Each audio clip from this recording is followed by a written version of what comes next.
आज ही डाउनलोड करें और अपने पसंदीदा शोज का आनंद लें। सगाई के दिन हमारी कितनी बेइज्जती हुई है, क्या तुझे पता नहीं है? मेरी बेटी की सगाई धूमधाम से हो रही थी, पर एक छोटी सी वजह को लेकर ये सगाई रुक गई। आज लोग जो हमसे सवाल कर रहे हैं, उन सवालों से बचने के लिए हम लोग छुप रहे हैं। क्या तू जानती भी है? मॉम, आप इससे क्या बात कर रही हो? अरुण ने खुद कहा है कि वो इससे प्यार करता है, इसीलिए हमारे साथ ऐसा हुआ है। ओहो, अरुण ने कहा कि वो तुझसे प्यार करता है, इसलिए इस अधिकार से तू यहाँ पर हमसे बात करने आई है? अरे वो तो एक लड़कीबाज है, तू जाकर उससे शादी कर ले। Get out. मेम साहब, मैं आपके सामने हाथ जोड़ती हूँ, भगवान के लिए ऐसा मत कहिए।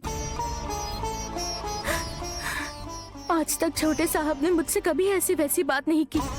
उन्होंने मुझे कभी गलत नजर से नहीं देखा। तो फिर अरुण ने कैसे कहा कि वो तुझसे प्यार करता है? और वो फोटो कहाँ से आई तुम दोनों की?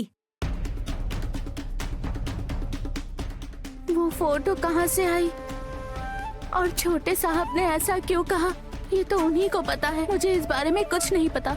ए, तू पहले यहाँ से बाहर निकल। मुझसे बात करने की तेरी हैसियत नहीं है। इतनी हिम्मत कि तू मुझसे झूठ बोल रही है? निकल यहाँ से। जाती हूँ मेम साहब। जाने से पहले आप भले ही मुझे डांटो, आप चाहे तो और 2 थप्पड़ मार लो, लेकिन मैं दिल पर हाथ रखकर कहती हूँ,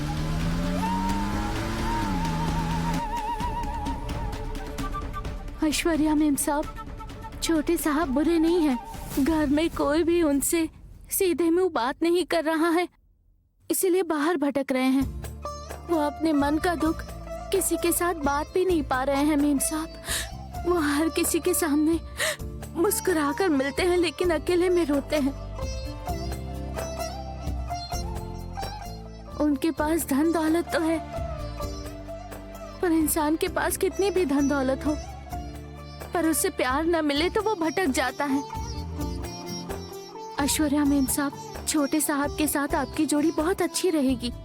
वो अच्छे इंसान हैं।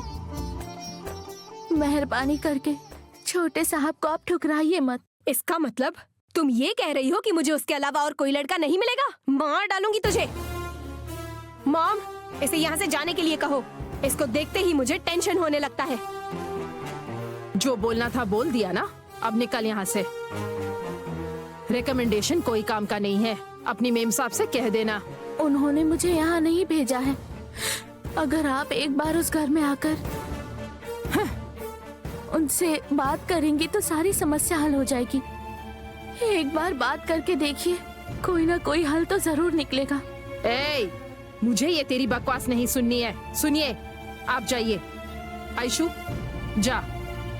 सिक्योरिटी, मैडम, इसे धक्के देकर बाहर निकालो। Okay madam. मेम साहब, मेरी बात तो सुनिए, भगवान के लिए मेरी बात सुनिए। सुनिए ना, सुन लीजिए। ए, सुना नहीं मैंने क्या कहा? जा यहाँ से। मेरी बात समझ में नहीं आती तुझे? निकल। पार्वती,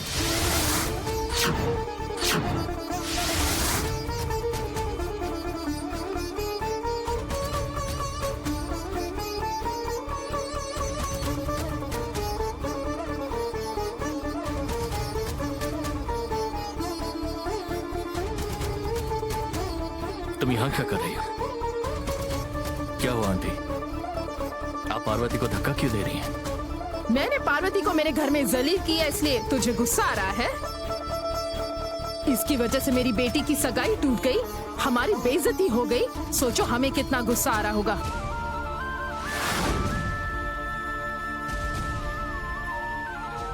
आंटी, आप गलत समझ रही हैं। बस बहुत हो गया। आंटी किसे कह रहे हो? सगाई में हमारी जितनी बेइज्जती हुई है, उसके बाद सब खत्म हो गया। अब हमारे बीच रिश्ता ही क्या है जो तुम यहाँ बात करने आए हो? निकल जाओ यहाँ से। तुम दोनों मुझे समझाने आए हो, अब कोई फायदा नहीं है।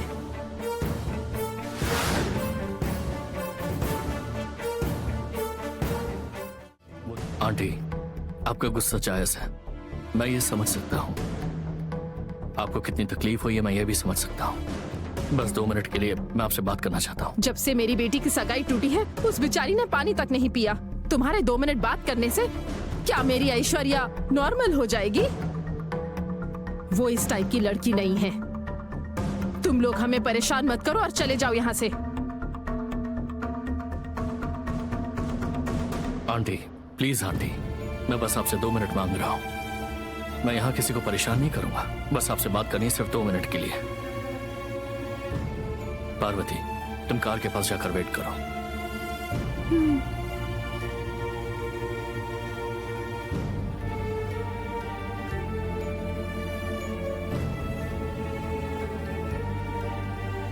ऐश्वर्या, मैं आदि, 2 मिनट में तुम ऐसी क्या बात कर लोगे? हमारी हर एक मिनट कितनी मुश्किल से गुजर रही है। मेरे मन में इस वक्त जो दर्द है उसे तुम बदल सकते हो क्या? बताओ मुझे।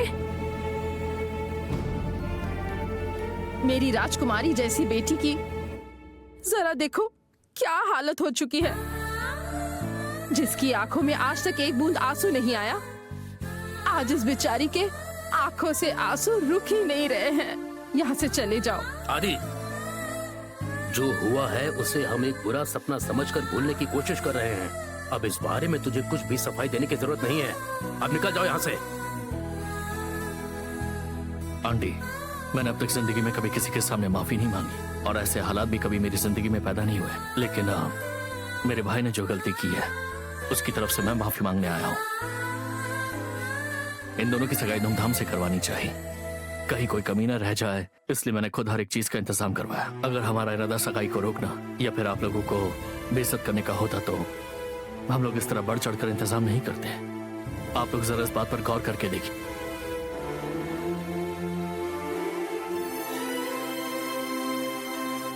पीने के लिए पानी मांगने पर भी ना मिले तो वो भी बेइज्जती करने जैसा होता है। ऐसी नौबत किसी के साथ भी ना आए, मैंने इस बात का भी ख्याल रखा था। लेकिन ये हमारी बदकिस्मती थी कि इसकी ये सगाई रुक गई। इसे बदकिस्मती का नाम मत दो आदि। ये सगाई किसकी वजह से रुकी है ये तुम जानते नहीं हो क्या? पार्वती की फोटो कहाँ से आई? वही जो अभी यहाँ से गई है। पता नहीं आपका भाई उसे पसंद करता है। ऐश्वर्या, तुम जानती हो कि उसकी मेंटालिटी कैसी है। वो दुनिया भर का पागलपन कर सकता है लेकिन कभी ऐसी हरकत नहीं करेगा। पार्वती भी ऐसी लड़की नहीं है। फिर उसने जो बोला वो भी गलत था, उसे ऐसा नहीं कहना चाहिए था। अगर आप लोग चाहते हैं तो इस रिश्ते को हम फिर से जोड़ सकते हैं। इसकी कोई जरूरत नहीं। ऐश्वर्या, मैंने तुमसे माफी मांग ली है। अब ये सॉरी किस काम का? मेरी बेटी अब तक जिंदा है, इस बात से हम खुश हैं। मेहरबानी करके हमारी खुशी हमसे मत छीनो। जाओ यहाँ से। आदि, इसके आगे कुछ मत बोलो, तुम जा सकते हो। यकीन नहीं होता कितने बेशरम हैं ये लोग। छी, सुधरेंगे नहीं ये।